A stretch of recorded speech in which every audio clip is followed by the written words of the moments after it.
আসসালামু আলাইকুম এভরিওয়ান, কেমন আছেন সবাই? আশা করছি অনেক ভালো আছেন। আমি ভালো আছি আলহামদুলিল্লাহ।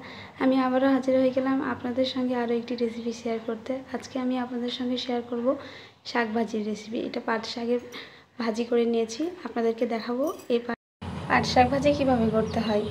এই পাট শাক ভাজি দিয়ে কিন্তু গরম ধোয়াটা ভাতের সঙ্গে খেতে অনেক মজা লাগে। এখানে চুলায় একটা পাত্র বসিয়ে দিয়েছি, তারপর পরিমাণ মতো পানি দিয়ে পেঁয়াজ কুচি দিয়ে 1 চামচ লবণ দিয়ে দিলাম। তারপর এটা যখন ফুটবে, পানিটা ফুটে আসবে, তখন এখানে শাকগুলো, পাট শাকগুলো দিয়ে দিতে হবে।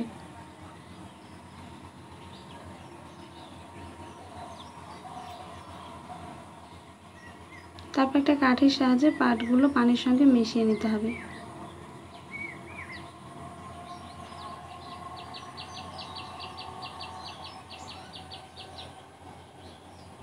মিশানো হয়ে গেলে এটা কিছুক্ষণ সিদ্ধ করে নেব।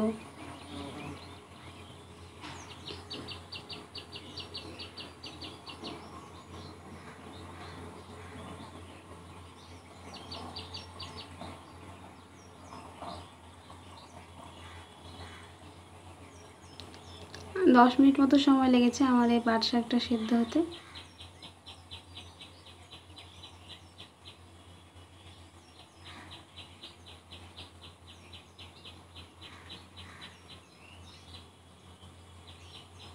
তারপর এই পাট শাকটা ছেঁকে নেব। একটা চামচের সাহায্যে চিপে পানিটা বের করে নিতে হবে, তাহলে শাকটা ঝরঝরে হবে। তারপর শাকটা আমি আবারও চুলায় একটা পাত্র বসিয়ে আর 1 চামচ লবণ দিয়ে একটু পানিটা শুকিয়ে নেব।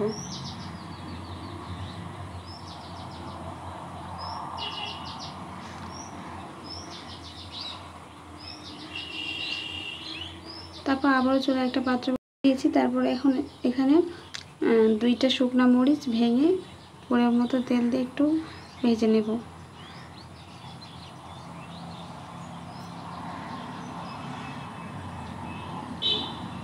মরিচটা ভাজা হয়ে গেলে আবারও পেঁয়াজ আর রসুন কুচি করে কেটে দিয়েছি।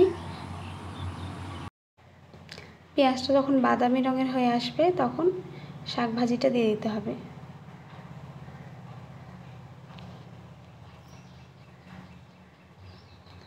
এই শাক ভাজি খেতে কিন্তু অনেক মজা, অবশ্যই আপনারা একবার হলেও বানিয়ে দেখবেন।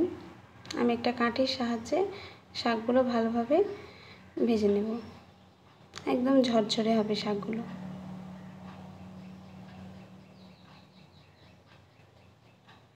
এই যে আমার শাক ভাজি রেডি হয়ে গেছে, দেখুন কি সুন্দর লাগছে দেখতে। এই শাক ভাজির রেসিপি কিন্তু অনেক ইজি, আপনারা অবশ্যই একবার হলেও ট্রাই করবেন। এই শাক ভাজি খেতে অনেক মজা। আমার ভিডিওটি ভালো লাগলে অবশ্যই লাইক কমেন্ট করবেন, শেয়ার করতে ভুলবেন না। অবশ্যই আমার পেজে ফলো দিতে ভুলবেন না। আশা করছি সবাই সুস্থ থাকবেন, ভালো থাকবেন। আল্লাহ হাফেজ।